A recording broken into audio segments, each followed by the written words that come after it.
Alors, Bezat Hashem, bonjour à tous. Aujourd'hui, on va voir la paracha de la semaine, la paracha de Trouma, dans le livre qui s'appelle Od Yosef Chai, de l'auteur du Ben Ishraï. Le Ben Ishraï Alav Shalom, Rabbeinu Yosef Chaim de Bagdad. Excellent, excellent, excellent. Il a des excellents pirouchim dans la Torah Gdosha. Et là, on va voir son pirouche dans Od Yosef Chai. Alors, il dit comme ça. Le pasouk, on va commencer par le pasouk de la Torah. Le pasouk qui dit comme ça. Daber el ben Israël vikrouli teruma, met kolish asher ti'i devenu libo, tikrou et terumati. Donc le pshat, c'est prélever le don de chacun pour faire le mishkan. Pour faire le mishkan, il faut prélever le don. Bon, ça c'est le pshat. Maintenant, il y a beaucoup de questions dans les mefarshim. Par exemple, vikrouli, au lieu de dire vikrouli, de dire vitnouli, ils vont me donner, etc. Entre autres, il y a la fameuse question maintenant qui va poser le Ben Ishraï sur le mot terouma. Pourquoi? Parce qu'il dit que le mot terouma en fait, il vient désigner quelque chose qu'on va prélever dans la récolte. Alors dans les mots, il dit comme ça. Yesh lakshot lama amar leshon terouma bedvarim she'eviu la mishkan. Le mot terouma ne convient pas avec un prélèvement d'un don que tu vas donner pour construire le mishkan. Parce que le mot terouma, qui terouma aniskar bakatouv, ou alamura mishura mesuyame dagan. Parce que le mot terouma vient de, comme la trouma qu'on donne sur la récolte, de toute la récolte du champ des fruits ou des légumes d'Eretz Israël. On a ce qu'on appelle la trouma, on doit prélever la trouma. Et donc dans le Mishkan, c'est pas une trouma, c'est pas une trouma qu'on fait dans une récolte. Et donc qu'est-ce qu'il devait dire? Il devait dire le mot veikrouli nedava, le mot nedava. Ve'avale le memar ou le veikrouli teruma. Il devait dire veikrouli nedava. C'est nedava, c'est un don. Donc le mot nedava qui veut dire un don est plus approprié par rapport à le prélèvement du don pour le Mishkan. Et comment j'ai katoué parachat de Vayakel, attends, il t'amène une preuve. Il t'amène une preuve dans la parachat de Vayakel. La Torah elle-même, qu'est-ce qu'elle dit? Kol ish asher, kol ish ve'isha, hommes et femmes, asher nadav libam. Voilà, tu vois bien le mot nedava. Ça s'appelle nadav libam, otam leavi le kol amelacha. Donc c'est la nedava de leur cœur qu'ils ont donné. Otam leavi l'école amelacha asher tiva Hashem la'asot beyad Moshe evi ou bnei Israël nedava l'Hashem. Donc tu vois bien que la Torah elle-même va employer le mot nedava qui est un don, ok, pour ce qui est du sanctuaire, pour faire le Mishkan. Donc la Torah elle-même dans la parashat Vayakel, c'est le mot qu'elle va employer. Velachen amar otcham, c'est écrit dans parashat Vayakel. Vehem eviu elav od nedava baboker. Voilà une deuxième fois. À deuxième reprise, la Torah va employer le mot nedava. Donc ça renforce la question du Ben Ishraï, alav shalom. Pourquoi ici tu dis le mot terouma alors tu veux dire le mot nedava? Kilachon nedava yomar al davar sheno mesuyam vekatsov. Parce que le mot nedava est désigné pour un don qui n'est pas un fixe. Tu peux donner ce que tu veux. Comme par exemple la Gemara dit je vais kesef ke kesef. Tu peux donner un objet qui vaut de l'argent, c'est de l'argent. Tu peux donner de l'argent, tu peux donner un chèque, tu peux donner n'importe quoi. Donc c'est ça une nedava, c'est un don. Alors que dans la trouma, non. La trouma, ça doit être la trouma par exemple d'un fruit ou d'un légume spécifique, la quantité spécifique, etc. Vela afrijo mishio mesuyam vekatsu. Donc voilà, ça s'appelle une nedava. Donc ça aurait été plus approprié de dire nedava. Et c'est pour cela, velachen bekol mine korbanot. L'onikru b'shem trouma et la b'shem neder undava. Maintenant les korbanot eux-mêmes, tu les as pas appelés trouma, tu les as appelés neder ou nedava, un don. Parce qu'il y a des korbanot qu'on fait comme un don. Alors s'il y a des korbanot qu'on fait comme un don, tu vois bien que tu les as pas appelés trouma, donc c'est nedava.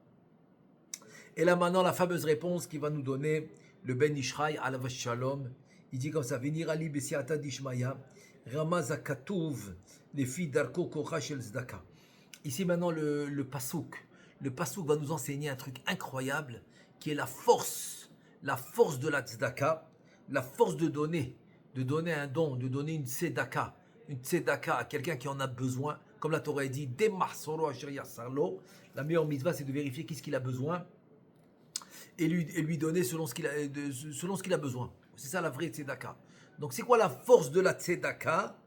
C'est-à-dire qu'il y a une tzedaka qui est tellement forte qui va renverser, qui va renverser le mal en bien. Ara, c'est le mal, tov, c'est le bien. Lo la mibaya shistale karam veyavoto bimkomo. Pas besoin de quoi? Pas besoin de te dire que en faisant la tzedaka, tu vas retirer le mal et le bien, il va venir, il va remplacer le mal. Donc tu as remplacé le bien, tu as remplacé le mal par le bien. Donc tu as enlevé le bien, tu as mis le mal. Ils te disent pas seulement ça. Pas seulement ça, la tzedaka va avoir comme effet. Non, une autre conséquence, laquelle? La force du mérite de la tzedaka est très grande.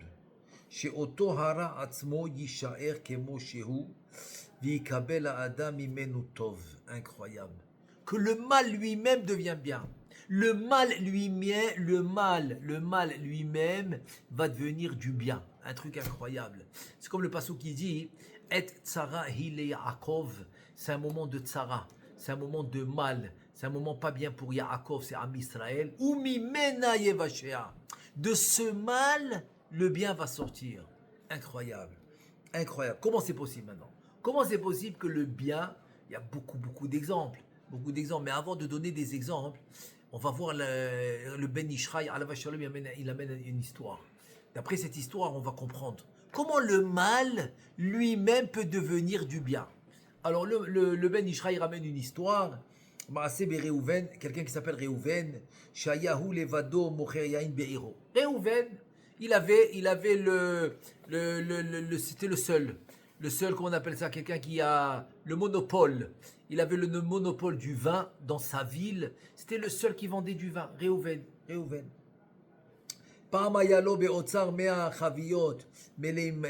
Une fois, il avait 100 barils, 100 tonneaux de vin dans sa cave. ויבוא אדם אחר לאותה עיר, והביא עמו סחורה 100 חביות, שיהיה למורך. Non, vient quelqu'un d'autre, vient une autre personne, un autre vendeur de vin, il vient dans la même ville, et lui aussi il amène 100 barils de vin. Donc maintenant, c'est plus la même chose. Réhouven, il avait 100 barils, c'était le seul vendeur de vin. Maintenant, il vient quelqu'un d'autre, il ramène aussi 100 barils de vin, pour lui aussi vendre du vin dans la même ville. Donc la ville est petite et pour tous les habitants de la ville, tu as besoin moins que 100 chaviyot, moins que 100 tonneaux pour toute la ville. Qu'est-ce qu'il a fait ce nouveau vendeur? Qu'est-ce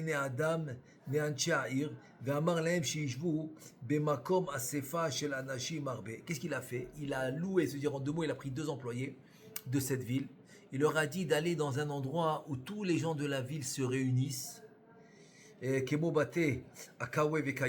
exemple, je sais pas moi, des restaurants, des endroits de café, des endroits où les gens se réunissent, ou je sais pas moi, tu peux dire Bet Midrash, Bet Knesset. Et va leur parler à tous ces gens qui se réunissent dans l'endroit, et tu leur dis la chose suivante. חבל על ראובן בעל היין שיש לו 100 חביות יין מלאים והחמיצו 30 חביות שנעשו חומץ גמור. Il dit dommage pour Réhouven. En fait, il est parti mentir pour qu'il a les clients pour lui. Il a dit dommage à ce Réhouven, dommage, il a eu 30 barils, 30 tonneaux de vin qui sont devenus du vinaigre. Venit pashtu advarim aele bechol ha'ir. Donc le bruit a couru dans toute la ville. Donc ce nouveau vendeur de vin, pour attirer la clientèle vers lui, il est parti mentir et il est parti dire que 30 barils de Réhouven sont devenus du vinaigre. ואחר 2 ימים חזרו וישבו במקום אספת האנשים ויאמרו לו ויאמרו וואי לחסכון כיס כי אתמול נראו עוד 30 חביות יין אצל ראובן שנעשו חומץ גמור. Et qu'est-ce qu'il fait? Parce que Réhouven il avait 100 barils. 2 jours plus tard, il dit aïe, encore une perte.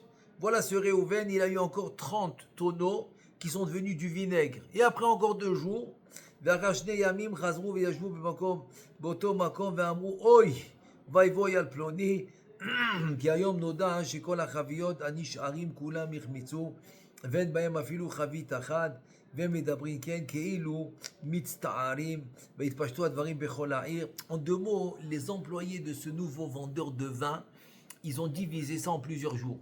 La première fois, ils ont dit 30 tonneaux sont devenus du vinaigre. Kilou, ils sont en peine. Kilou, soi-disant, ils sont en peine pour Réhouven.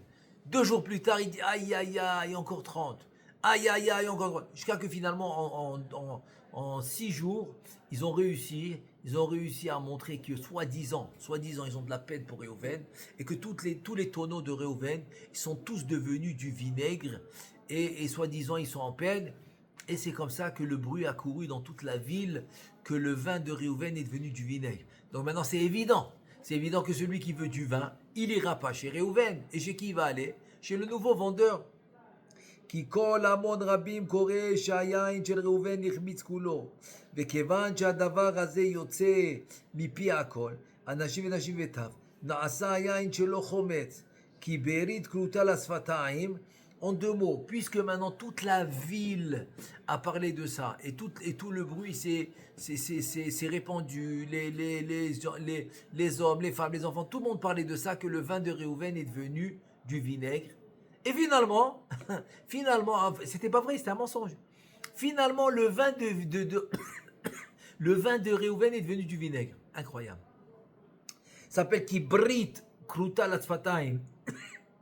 Ça veut dire que finalement, l'homme, il va réaliser dans la réalité quelque chose à cause de sa parole. Donc sa parole va lui faire réaliser quelque chose, même si c'était faux. Maintenant, c'était faux que le vin de Réhouven est devenu du vinaigre. Eh bien, le vin de Réhouven est devenu du vinaigre à cause qu'ils ont parlé de ça, toute la ville. שכל אנשי העיר פתחו פיהם בקע, parce que tous les gens de la ville, ils ont parlé de ça. ואז אינו יכול למכור אפילו קנקן אחד קטן, כי הכל נעשה חומץ גמור. Donc Réhouven ne pouvait plus vendre de vin, même pas une toute petite fiole, même pas pour un kidouche, il pouvait vendre du vin, parce que tout est devenu du vinaigre. Donc qu'est-ce qui s'est passé? Donc le nouveau vendeur était heureux de son coup monté, qu'il a monté pour faire tomber Réhouven, comme ça lui il peut vendre le vin. Il était heureux. Donc il va devenir le seul vendeur de vin dans la ville. Il était très heureux. Voilà, il a réussi. Il a réussi son coup monté. Et voilà que il est le seul à vendre du vin. Veine. בחמלת השם על ראובן, לא עשה לו נס שיסתלק כוח החמיצות מיינו ויחזור להיות יין טוב. Maintenant, la rachamim, la bonté d'Akadosh Baruch Hu était pas que maintenant le vinaigre, le vin qui est devenu du vinaigre, alors il va redevenir du vin. Non, c'était pas ça le nes, c'était pas ça le miracle. C'était quoi le miracle? אלא הביא על אנשי העיר חולי, תגבורת אדם בעור בשרם. Qu'est-ce qu'il a fait à Kadosh Baruch Hu? Il a amené dans cette ville, évidemment chez les Goïm, il a amené une maladie dans la peau, בעור בשרם, dans la peau et la chair, et que leur peau est devenue rouge. Chez Naasa Oram Adom Kedam, c'est-à-dire leur peau, la peau de ces gens-là, ils est devenue rouge comme du sang. Vekol Echad, Mukhrach Lechaker Arbe, donc ils se grattaient beaucoup. En tout cas, ils avaient une maladie, la rousseur, ils étaient rouges, quoi, très rouges. Ils se grattaient beaucoup. Ve'adam Mitgaber Aliede Achikur Yoter, et la maladie se propageait à cause qu'ils grattaient, parce que ça faisait encore propager plus dans le sang. Dans le sang, ça faisait propager cette maladie, il grattait, ça se propageait encore plus.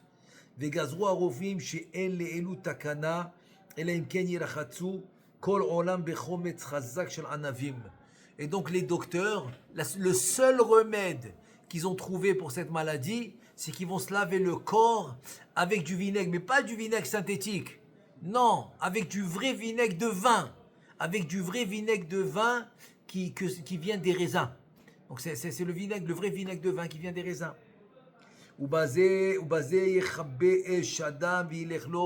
Et c'est comme ça que ça va calmer la douleur, et pas seulement la douleur, c'est la brûlure, ça brûlait tellement c'était fort, c'est tellement ça chauffait, donc le vinaigre va éteindre kaviachol la brûlure, et c'est comme ça que la maladie va disparaître, grâce au vinaigre. Et il ne faut pas attendre. Il faut pas attendre, il faut aller tout de suite. Se trouver du vinaigre, mais du vrai, pas le synthétique. Le vrai vinaigre de vin, allez tout de suite trouver du vinaigre pour se guérir. ובעיר לא נמצא אפילו בקבוק אחד של חומץ, והוכרחו כולם לבוא אצל ראובן ולקנות ממנו החומץ, ומכרו בסך רב כפליים של היין. Donc maintenant c'est devenu, comme on dit, la demande fait augmenter les prix. Voilà, finalement c'est le concept de la demande. Plus il y a de demandes, plus le prix monte. Donc finalement même tous les goïms, qu'est-ce qu'ils vont... Attends, les goïms ils vont pas aller chez un juif pour acheter du vinaigre. Les goïms ils vont aller chez des goïms pour acheter du vinaigre, mais personne n'en avait. Ils avaient peut-être du vinaigre synthétique, mais ils n'avaient pas le vrai vinaigre de vin. Donc quand personne n'avait de vinaigre, qu'est-ce qu'ils ont fait? Ils étaient obligés d'aller chez Réhouven. Voilà. Parce qu'en fait, le bruit avait couru que tous ces barils, ils étaient devenus du vinaigre. Donc finalement, ce que son concurrent voulait lui faire du mal et répandre le bruit que ces barils sont devenus du vinaigre, donc il n'a pas de vin.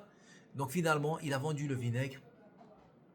Grâce au bruit qui a couru, alors tout le monde savait qu'il avait du vinaigre. Et donc finalement, il a vendu du vinaigre le double du prix du vin, le double.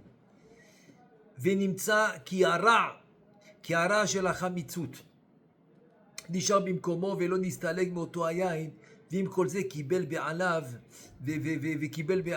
מעליו ממנו טובה כפולה על היין. Ça veut dire que finalement la morale de l'histoire c'est quoi? C'est que le mal que ce concurrent a causé, de répandre le bruit dans la ville que ces barils de vin sont du vinaigre, et le mal que le vin devient du vinaigre, il reste du vinaigre. Et tout ce mal que le concurrent a fait s'est transformé en bien. Parce que grâce à ce vinaigre, il a pu vendre les 100 barils de vinaigre, mais au prix double que le vin. Donc cette année-là, il a gagné le double. Le concurrent, il pensait le casser. Et finalement, il a fait le double le chiffre d'affaires. Comment tu peux penser une chose pareille? Attends, tu as 100 barils de vin pour toute la ville, pour toute l'année. Vient un concurrent, il ramène 100 barils de vin, finalement tu vends toi le double et tu fais le double de Parnassa. Tu me suis ou pas? Donc c'est-à-dire que c'est le mal lui-même que le concurrent a fait, ce mal s'est transformé en bien. Voilà, jusque-là c'est l'histoire. Maintenant, c'est quoi le rapport avec la tzedaka? Et là il dit le Ben Ishraï incroyable. C'est la même chose dans la tzedaka. C'est quoi?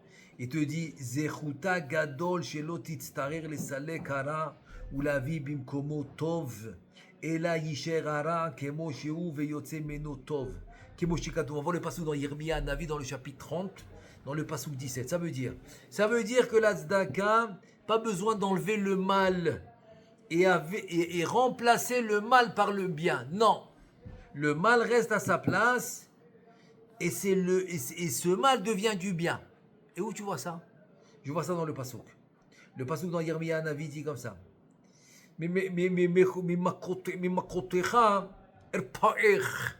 De ta maka, de ton coup, de ta maladie, je vais te guérir. Dire le coup que tu reçois devient une guérison pour toi. Incroyable. Le coup que tu reçois devient une guérison pour toi. C'est ça qu'il dit. C'est-à-dire que la refoua, la guérison peut venir par le coup lui-même. Par le coup lui-même, c'est comme quelqu'un qui a reçu un coup, il devait aller à l'hôpital, et finalement, grâce à qu'il est parti à l'hôpital, il a été sauvé d'une maladie, que s'il n'avait pas reçu le coup, il ne serait pas allé à l'hôpital, et la maladie se serait propagée. Donc grâce au coup qu'il a reçu, et ça l'a fait partir à l'hôpital, ils ont découvert la maladie, ils ont pu le soigner à temps, et comme ça il a été sain et sauf. Donc le coup, des fois, le coup lui-même, c'est ça la guérison. C'est ça, le remède. Velachen, et c'est pour cela,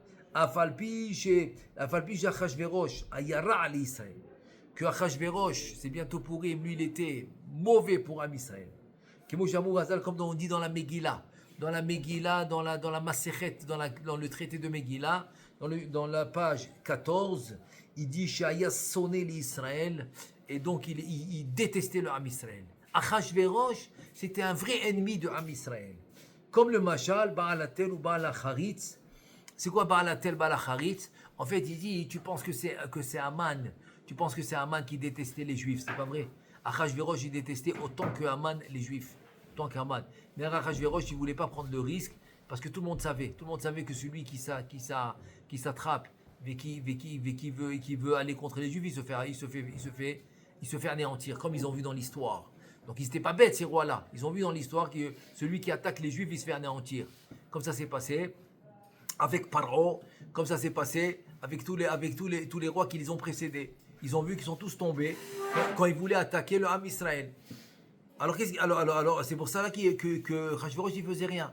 Pas parce qu'il aimait les Juifs, pas du tout. Et finalement, qu'est-ce qui s'est passé? C'est quoi cette histoire de Tel et de Harit? Alors la Gemara dans Megillah, elle ramène comme ça. Elle dit c'est l'histoire de deux voisins. Il y en a un comme il a fait des rénovations à la maison, etc. Il avait dans son jardin un tas. C'est comme une montagne de sable comme ça qui lui restait de ses rénovations. Il n'en avait rien à faire avec et ça le dérangeait. Ça gâchait son jardin. Il ne savait pas quoi faire avec. Et par contre, son voisin, il avait fait un trou dans le jardin, etc. Il n'avait pas de sable pour remplir ce trou. Comme elle dit par exemple la Gemara, que même si tu creuses un trou dans ton jardin par exemple, ce que tu as sorti de la terre ne peut plus recouvrir le trou complètement. Il faudra rajouter. Un abor mitmale mechouliato, comme ça dit la Gemara. Que le trou ne va pas se remplir, c'est un truc incroyable. Il faut comprendre ça dans la physique, mais c'est comme ça. Tu creuses un trou dans ton jardin, si tu remets tout ce que tu as sorti quand tu as creusé, ça ne couvre pas le trou. Il faut rajouter. Ouais, c'est un truc physique. La Gemara, c'est comme ça, elle dit un abor mitmale. Donc il était très embêté, ce voisin, il avait un trou. Il avait un trou dans le jardin, il ne savait pas quoi faire. Un jour, il passe devant son voisin, il voit ce tas de sable comme ça. Il dit, mais attends, mais c'est parfait pour moi. Il tape à la porte, il demande à son voisin, qu'est-ce que tu fais avec? Il dit, mais j'ai rien à faire avec, laisse-moi te l'acheter. Rien que prends-le, je t'en prie, rien que prends-le, rien qui m'embête. Ça me dérange, rien que prends-le. Qu'est-ce que tu vas me l'acheter? Prends-le. Et il dit, c'est ça le mashal. Ça, c'est quoi le nimshal? Vient Haman, il persuade Achashverosh. Il lui dit, je te paye. Achashverosh lui dit, quoi? C'est bon, les 70 ans sont passés. Yeshno Amechad, Yashen Hulo, lo Eloa, il n'a pas les mochines, etc. En tout cas, Haman, il lui a prouvé qu'on peut les attaquer les Juifs, il n'y a pas de problème. Ah, on peut, il n'y a pas de problème. Gratuitement, rien que vas-y. Je suis avec toi. Donc ça, c'est le mashal. Alors il dit comme ça, il dit, Ube'eta Geoula, Lomet Achashverosh vinistalek, Kaasher nistalek Haman. C'est-à-dire que quoi? C'est-à-dire qu'on a eu la délivrance. Alors, tu vois bien que Achashverosh, il n'est pas mort comme Haman. Haman est mort, mais pas Achashverosh. Et là, Nishar Kayam veyatsa mimenu tov le Israël. Parce que de Achashverosh, qui était mauvais, comme Haman, il était mauvais. Mais grâce à l'histoire de Haman, etc., finalement, c'est Haman, il est pendu avec ses 10 enfants.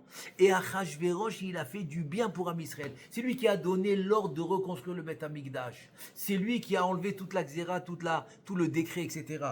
Velachen Ketiv, c'est pour cela que quoi? Que le pasouk dans Michelet, dans le chapitre 10, dans le pasouk 2, Vetzdaka tatzil mimavet, Shimnik zar negev. Si chas v'shalom, il y a une épidémie, chas v'chalila, lo yistalku otiyot negev. Et là, il t'appelle sidram le seder gefen. C'est-à-dire que le mot Negev, qui est l'épidémie, se change en Gefen. Gefen qui est l'arbre qui donne du vin, qui va nous servir comme kiddush pour les mitzvot.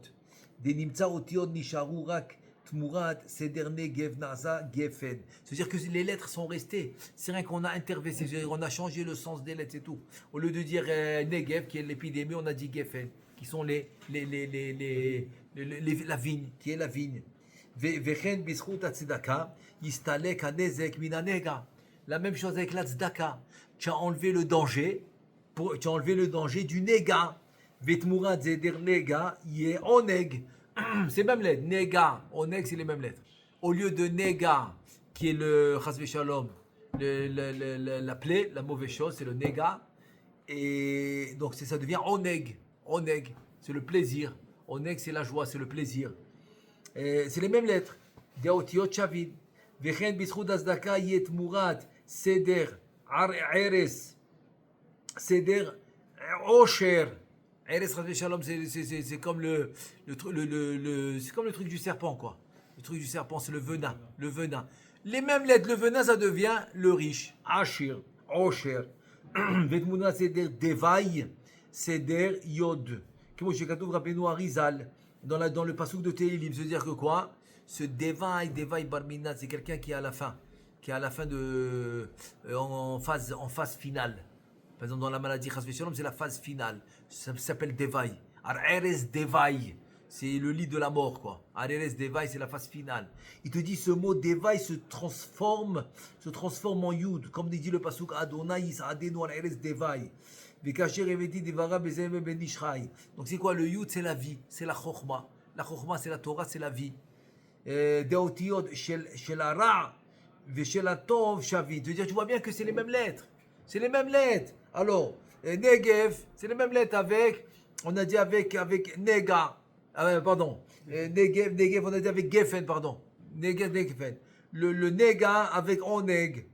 Ensuite, le Erez avec le Osher, Devai avec le Yud, etc. C'est les mêmes lettres. C'est les mêmes lettres.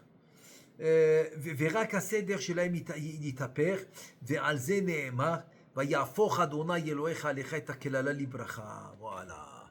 Donc c'est finalement ce que Akadosh Baruch Hu, il dit la Torah elle dit qu'il a renversé. Il a renversé la klala de Bil'am, qui est la malédiction, il l'a transformée en bracha.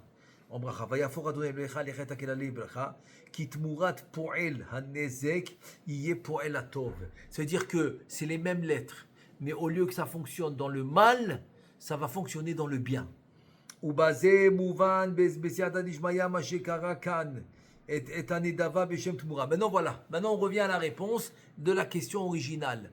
Pourquoi tu as appelé la tzedaka, tu l'as appelé trouma, tu dois l'appeler nedava. Donc pourquoi la tzedaka va s'appeler trouma, comme on a posé la question au début? Il te dit la raison suivante. Nedava בשם תרומה, כי אותיות תרומה יתהפכו ויהיו תמורה. Incroyable.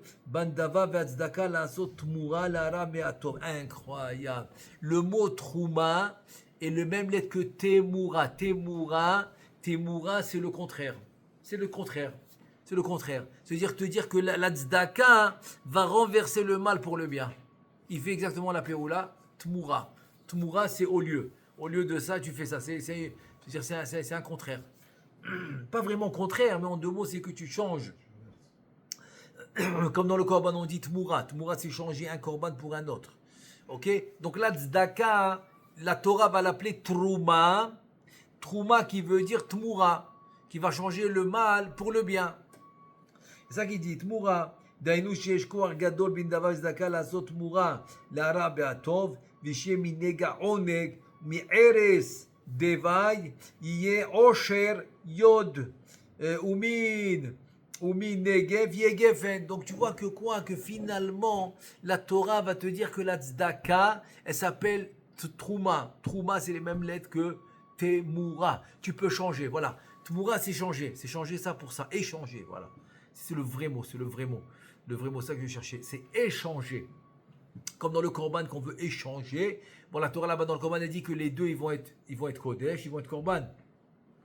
Mais la Torah l'a employé pour échanger, elle a employé le mot tmura. Donc trouma et tmura, c'est les mêmes lettres. Donc la tzedaka va échanger, va transformer la situation. Ça veut dire que quoi? Que potentiellement, les mêmes lettres que Chas v'Shalom, il y a le mal, ces mêmes lettres peuvent fonctionner pour le bien. Donc en deux mots, c'est à nous de choisir, c'est à nous d'agir. C'est à nous d'agir en faisant la tzedaka, donc on peut transformer le mal pour le bien. Et c'est ce qu'il dit à Kadosh Baruch Hu. C'est pour ça que c'est la seule chose où on a le droit de tester à Kadosh Baruch Hu. Bachonina bezot. Quand tu viens donner la tzedaka, c'est la seule chose que Kadosh Baruch Hu te permet de le tester. Et aussi la Gemara a dit, c'est la seule mitzvah. Tu peux pas dire maintenant, alors je vais mettre les tefillin, je vais faire Shabbat, à condition que Hachem il va guérir, je sais pas moi, un membre de ma famille, que Kadosh Baruch Hu, il va faire ça. Tu peux pas. La seule possibilité que tu as pour faire ça, c'est dans la tzedaka. la tzedaka. Tu veux dire, voilà, je donne la tzedaka aux pauvres, à condition que Hachem, il va guérir un membre de la famille, par exemple. Ou il va faire ça et ça. Voilà, grâce à la tzedaka. La Gemara dit, c'est bon, tu peux le faire. Tu peux le faire. Parce que la Gemara, la tzedaka, elle a cette force de transformer le mal pour le bien. Donc, si je donne la tzedaka, c'est qui est trouma, c'est tmoura. Donc, je peux dire maintenant, voilà, je transforme la maladie en santé. Donc, au lieu d'être malade, il va être en bonne santé.